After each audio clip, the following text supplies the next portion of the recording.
আজ বাড়িতে গঙ্গার চুনো মাছ নিয়ে এসেছিলো, তাই এই রেসিপিটা তোমাদের সাথে শেয়ার করছি। প্রথমে মাছটাকে ভালো করে কেটে বেছে ধুয়ে নিয়েছি। এবারে পেঁয়াজ কুচি, টমেটো কুচি, কাঁচা লঙ্কা চেরা অ্যাড করলাম। এবারে সর্ষে, জিরে, একটুখানি আদা আর রসুন দিয়ে একটা পেস্ট বানিয়েছিলাম, সেটাই অ্যাড করে দিলাম। এইবারে অ্যাড করলাম হচ্ছে একটু সর্ষের তেল আর লবণ হলুদ আগে অ্যাড করেছি, দিয়ে সব কিছু দিয়ে ভালো করে মাখিয়ে নিচ্ছি। এবার কড়াইয়ে কালো জিরে দিলাম, তারপরে সর্ষের তেলটা দিলাম। এবার একটুখানি ভালো করে একটুখানি কালো জিরেটা একটু নাড়াচাড়া করে নেবো, দিয়ে এরপরে কুচানো আলু কুচিটা অ্যাড করে দেবো। আলুটা অ্যাড করে দেওয়ার পরে একটু হালকা নাড়াচাড়া করে নেবেন। এই দেখুন একটু ভাজা ভাজা মতো হয়ে গেছে। এইবারে আগে থেকে মাখিয়ে রাখা মাছটা দিয়ে দিলাম। মাছটা দেওয়ার পর হালকা হাতে নাড়াচাড়া করে নেবো।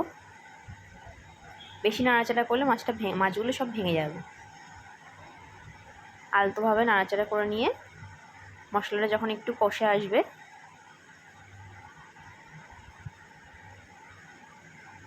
এই দেখুন মশলাটা বেশ কষা মতো হয়ে আসছে।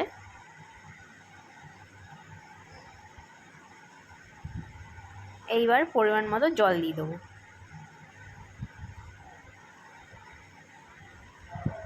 পরিমাণ মতো জল অ্যাড করে দিলাম।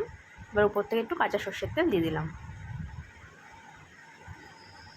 ব্যাস, এবার একটু ঢাকা দিয়ে দেবো।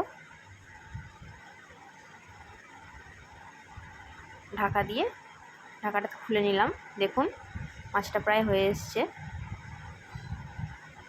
একটু রস টাইপের রাখবো, গ্রেভি রাখবো একটু। দেখুন একদম রেডি চুনো মাছ চচ্চড়ি।